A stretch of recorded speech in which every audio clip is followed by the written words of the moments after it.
Baik, Assalamualaikum warahmatullahi wabarakatuh. Perkenalkan, nama saya Muhammad Fahri Sastra.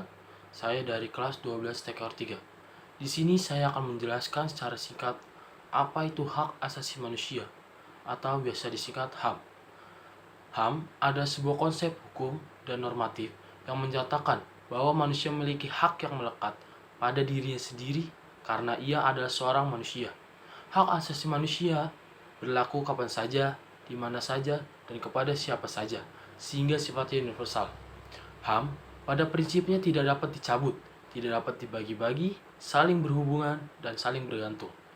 Hak asasi manusia dapat biasanya dialamatkan kepada negara, atau dalam kata lain, negaralah yang mengembangkan kewajiban untuk menghormati, melindungi, dan memenuhi hak asasi manusia, termasuk dengan mencegah dan menindaklanjuti pelanggaran yang dilakukan oleh swasta dalam terminologi modern.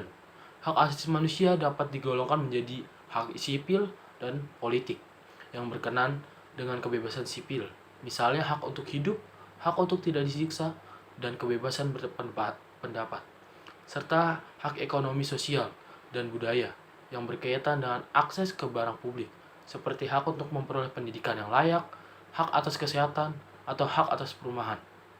Secara konseptual, hak asasi manusia dapat dilandaskan pada keyakinan bahwa hak tersebut dianugerahkan secara alamiah oleh alam semesta, Tuhan, atau nalar. Sementara itu, mereka yang menolak penggunaan unsur alamiah meyakini bahwa hak asasi manusia merupakan pengejawatahan nilai-nilai yang disepakati oleh masyarakat.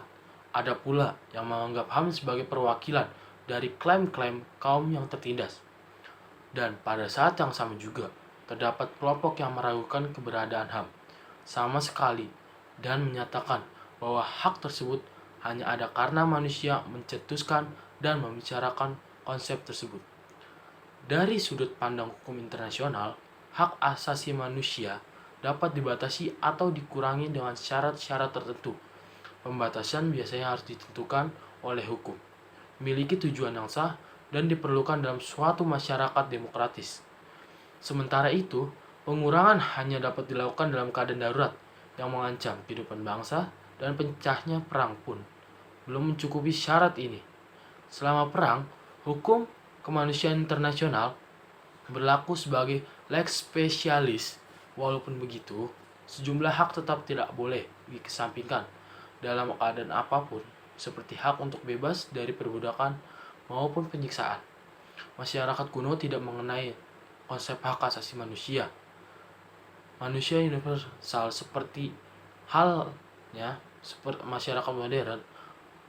Pelopor sebenarnya dari wacana hak asasi manusia adalah konsep hak kodrati yang dikembangkan pada abad pencerahan, yang kemudian mempengaruhi wacana politik selama Revolusi Amerika dan Prancis. Konsep hak asasi manusia modern muncul pada paruh kedua abad ke-20, terutama setelah terumuskannya Pernyataan Umum tentang Hak-Hak Asasi Manusia atau PUHAM di Paris pada tahun 1948. Semenjak itu, hak asasi manusia telah mengalami perkembangan yang pesat menjadi semacam kode etik yang diterima dan ditegakkan secara global. Pelaksanaan hak asasi manusia ditingkatkan internasional diawasi oleh Dewan Hak Asasi Manusia PBB dan badan-badan terkait PBB seperti Komite Hak Asasi Manusia PBB dan Komite Hak Ekonomi Sosial dan Budaya. Terima kasih, sekian dari saya, kurang lebihnya saya minta maaf. Wabillahi taufiq wal hidayah. Wassalamualaikum warahmatullahi wabarakatuh.